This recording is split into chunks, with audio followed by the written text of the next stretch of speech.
Hi everyone, this is Sam with Wine News in 5.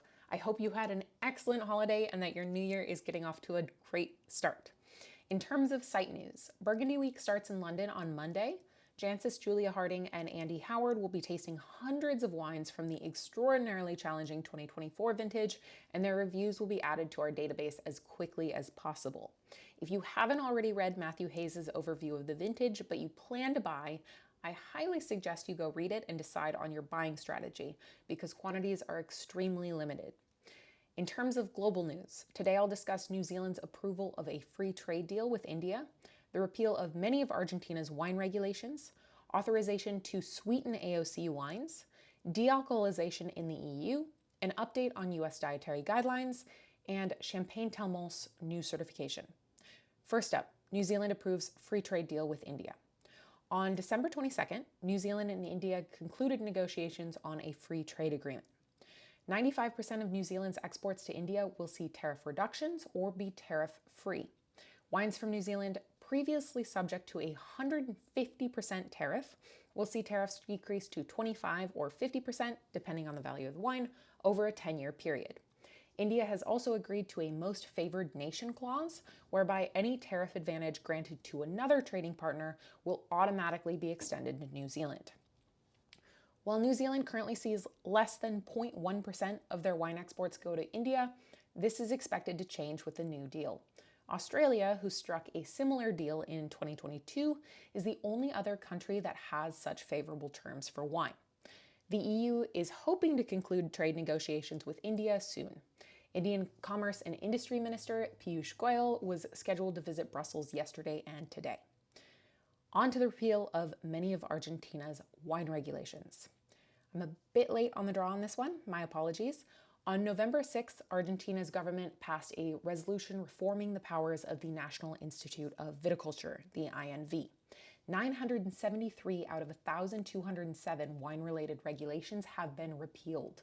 The INV will no longer govern the viticulture or production process of wine in Argentina. They will focus solely on ensuring that, I quote, wines are fit for consumption and have not been adulterated. There will be no more inspections of wineries, no production declaration documents, and no transit permits required for fruit. Certification for origin, vintage, and variety are now optional. The government of Argentina's website states, "This reform puts an end to an oversized, costly, inefficient, and bureaucratic regulatory scheme that for years hindered the development of one of Argentina's main regional economies." Generally speaking, the wine industry might benefit from some deregulation, but I think this is a bit much. Producers no longer need to provide proof of origin, vintage, or variety. The Wine Growers Association of Mendoza has expressed dissatisfaction, telling the Buenos Aires Herald that the axing of regulations could, I quote, directly affect the minimum legal security that producers have to protect the real value of their product.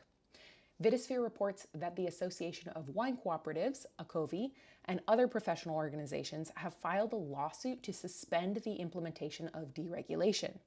Fabian Ruggeri, president of ACOVI, has said that if regulations around origin and variety are eliminated, I quote, all the traceability, information, and statistics we have in this sector would be lost. This certificate is the foundation of our wine industry, as it tells us precisely what we produce and allows us to implement public policies when necessary. Next, authorization to sweeten AOC wines. On November 27th, the National Institute of Origin and Quality, the INAO, in France, passed a resolution allowing AOCs to sweeten their wines. This regulation change applies to all colors of wines, and sweetening can take place as soon as November 1st following the harvest. Sweetening can bring residual sugar up to a maximum of 9 grams per liter, and it's required to be carried out in the AOC of production with must, concentrated must, or rectified concentrated must from the same AOC. The reasons for this change are supposedly to do with consumer tastes. While this is a common practice, most New World wine regions legally allow sweetening of wine with must. Both Julia Harding, MW, who sent me this news, and I were surprised to see the INAO approve this change. I'm afraid I don't think consumers are going to rush out and buy more French wines just because they're slightly sweet. On to de-alcoholization in the EU. 2 months ago, I reported that the European Parliament's Agriculture Committee was considering new rules for the EU's wine sector. Those rules were approved on December 4th, and they include more funds for producers in the case of natural disasters and disease or pest outbreaks, more funds to promote wine tourism and exports, and new labeling regulations that require that de-alcoholized wine with less than 0.05% alcohol be labeled alcohol-free, and de-alcoholized wine with 0.5 or more alcohol be labeled alcohol-reduced. Italy, whose Ministry of Agriculture lagged behind on creating a legal framework for de-alcoholized wine, finally approved production of alcohol-free wines at the end of December. Next, an update on U.S. dietary guidelines.